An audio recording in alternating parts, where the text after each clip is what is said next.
Hi everyone, my name is Tara Hammis and I'm with the Massachusetts Councils on Aging. Every town's Council on Aging and Senior Center is an important part of the community. They provide a variety of services from programming to transportation to community outreach and of course, nutrition. This Cooking as Self-Care series that MCOA has created has been brought to you in part by Blue Cross Blue Shield of Massachusetts as well as Mass Access, who's dedicated to providing quality programming. I hope you'll enjoy what's next.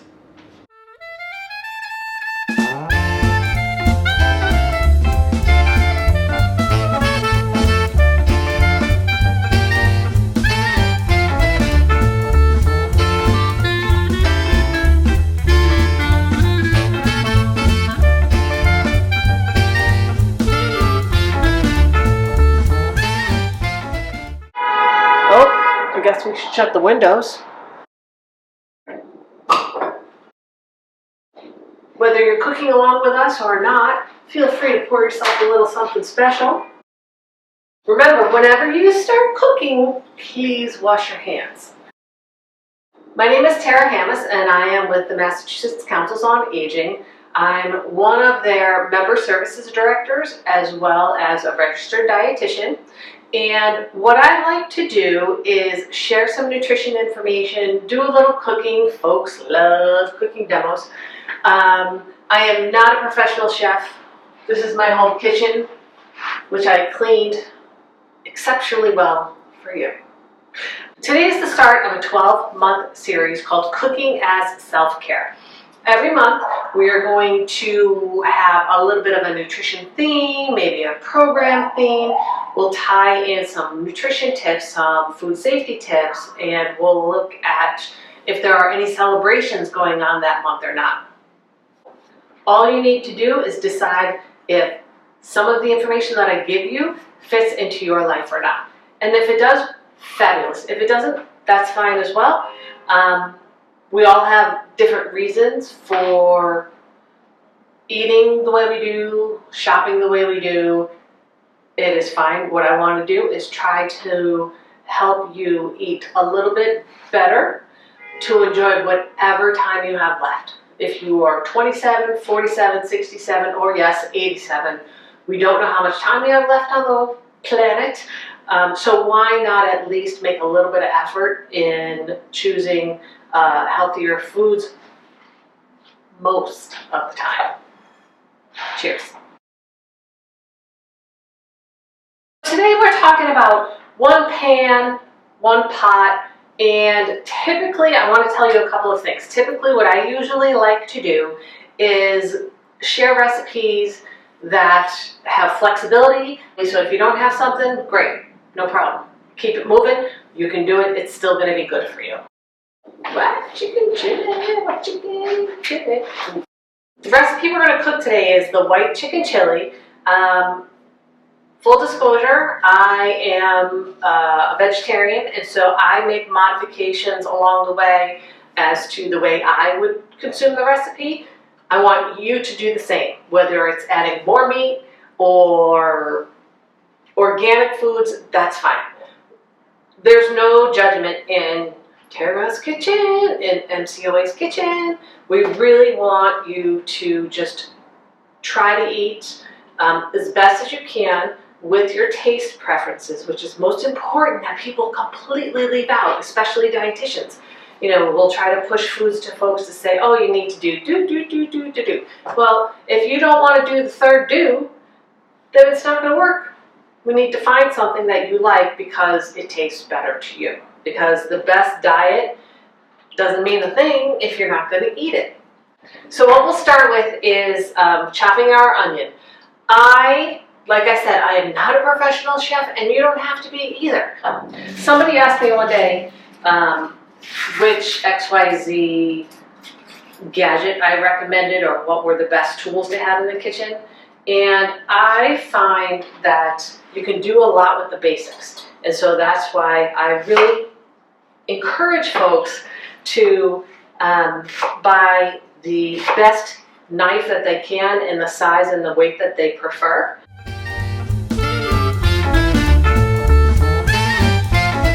We're going to grab some olive oil.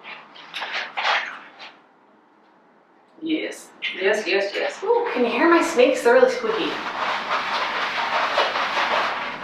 So we have one small yellow onion. Go with what you like. If you like a lot of onion, add more onion. If you don't, that's okay too. I'm going to put a tablespoon of olive oil in there. So the onion is sauteing. I always do a test recipe because I want to see, first of all, if I like the recipe, and I want to share with you folks how I would make changes.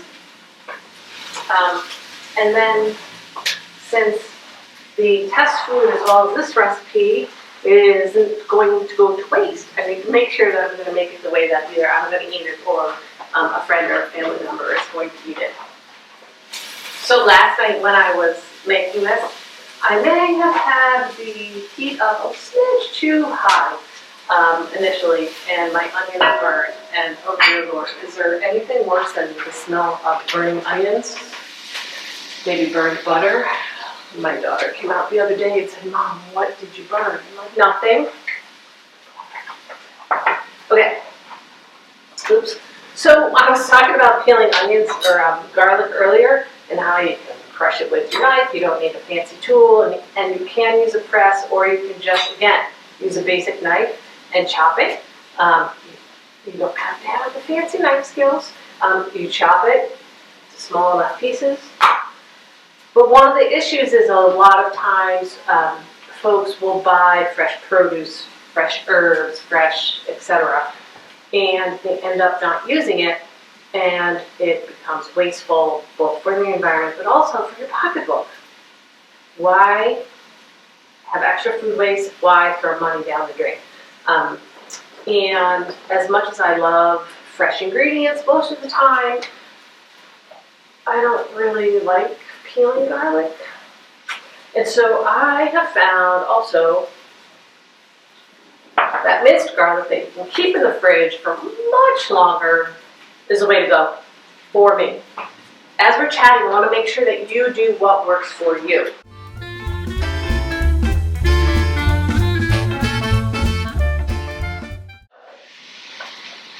Grab your veggie broth, and the veggie broth can be liquid, like this when you purchase it. It can be a cube, the bouillon cube. It can be a base, so then you add water to the base. Doesn't matter. You figure out what you prefer, what tastes good to you, what fits in your budget, and you use that one. I put most of the broth in the pan to cook, and I'm going to reserve a little bit more of it, about maybe half a cup, maybe a cup. We'll do a little extra to make it easier on me.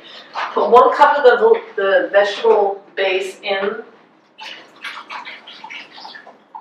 Take 2 about 15-ounce cans of cannellini beans.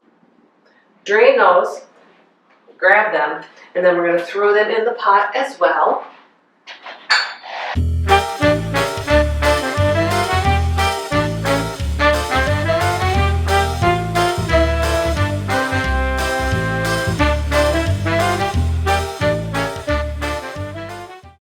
We're not going to throw all of them in there. What I did was, when I saved a little bit of the broth, I also am going to throw in a little bit of the beans. And what we're going to do is we are going to grab, you can either do this in a measuring cup or a blender, a food processor, whatever works for you, you can go ahead and grab it. I like the immersion blenders because they're easier, faster, easier to clean. I got a little funky. Funky monkey. Yeah, there we go. So go ahead and blend those up. It's just going to thicken the soup and the stock a little bit. Plus, it's easier to pour this way. So go ahead and throw that in there. Okay.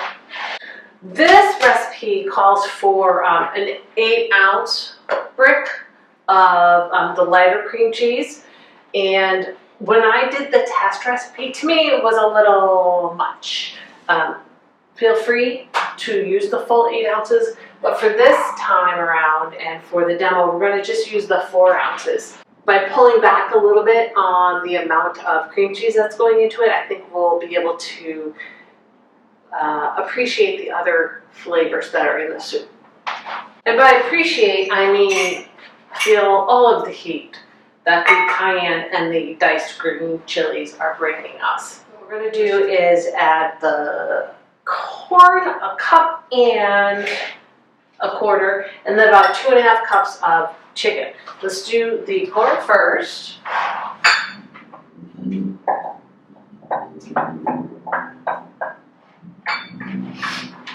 If you wanted, you could always put everything in here before the chicken and then blend it all together. That way it's even smoother. Obviously it's soup, it's going to be well cooked, so most of it will be soft. But if you prefer something without chunks, like a definitely smoother consistency, you could go ahead and blend this before the chicken goes in.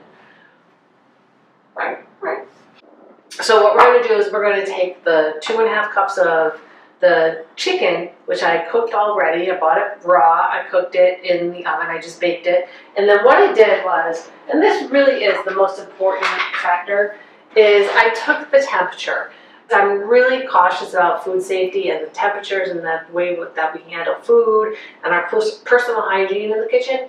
For poultry, what you need to know, the bottom line is that poultry needs to be cooked to a minimum of 165 degrees for 30 seconds. So when you put one of these thermometers in it, this is called a bimetallic stem thermometer, what you'll see is from the end to about 1.5 inches way up, there's a little dimple right about there. So this is the area that will actually measure the temperature.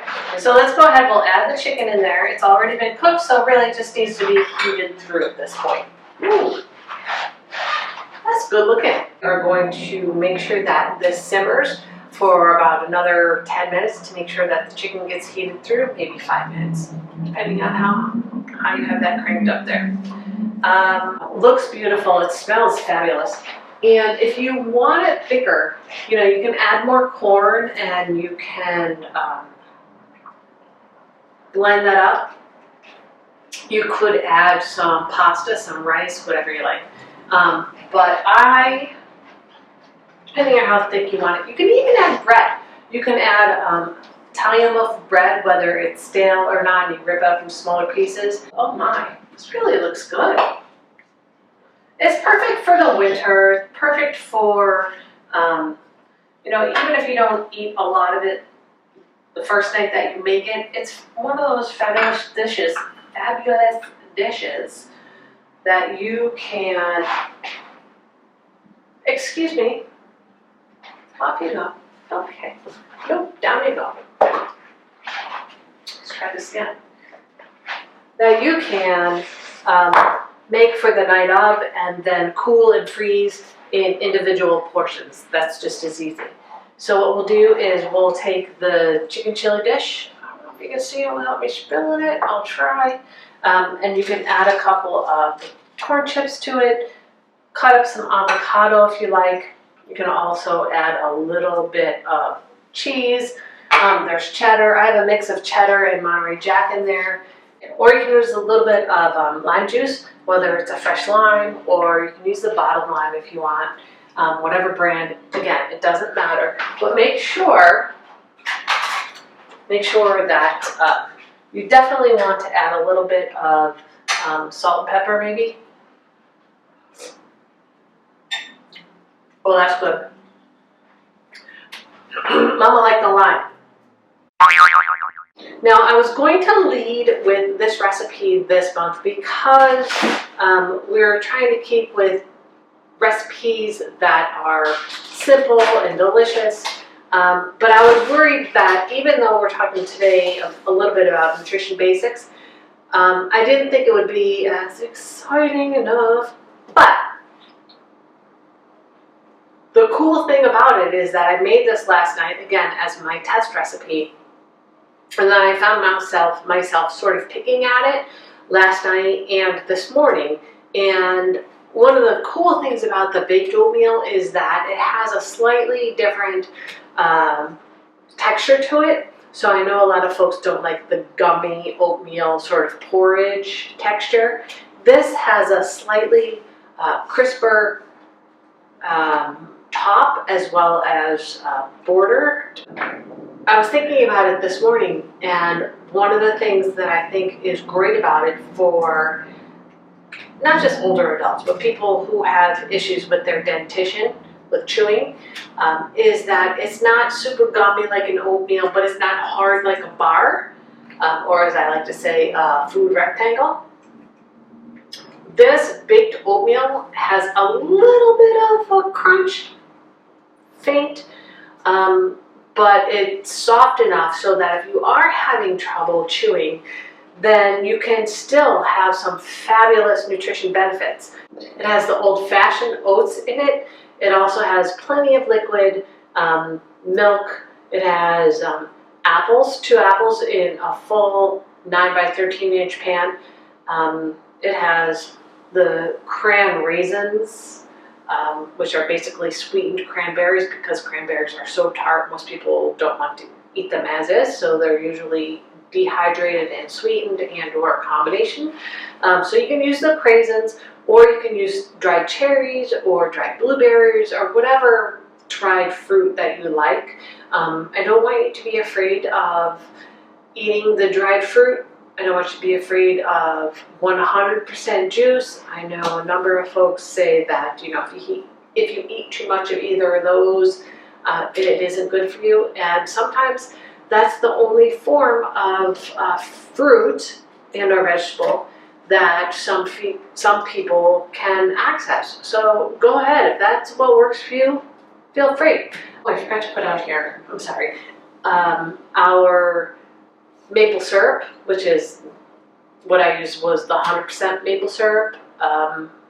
Sweeteners are sweeteners, so if you don't have 100% maple syrup, that's okay. You can use the pancake syrup. It was easy. It was, most of all, was the flavor. The walnuts are fabulous for your brain health, which is something that we will get to later on. The cranberries are fabulous antioxidants and dried fruit. The coconut oil, the apples, the more fruits and vegetables you eat, however you can, like, stick more of it into it. Even this chili recipe that we made together, I would probably add more vegetables to it, period, just because it's an easy way to increase your veggies without having to doing the extra chopping and the cleaning and the prep. You know, you can throw extra frozen veggies in there and you reap the benefits. Okay, what am I missing? So try the apple cinnamon baked oatmeal and see if you like it. You can always add some vanilla yogurt to it, which is a great way to increase your protein, and that's something we will get to a little bit later on this season as well. Or, you know, if you like your ice cream, who doesn't? You can have maybe a little bit less ice cream and add some healthier foods to it as well. One of the things that I think is really important with these sessions is that we're not only talking about nutrition, and we're talking about cooking, and we're talking about either health observances or food observances. So what I want to do is tie some of this into those. Thank you for joining me on our first Cooking as Self-Care session. Please remember that you need to take care of yourself before you can take care of the folks that you love, the folks with whom you share a community, and that we are here to help you. Later. I don't remember what I need this for.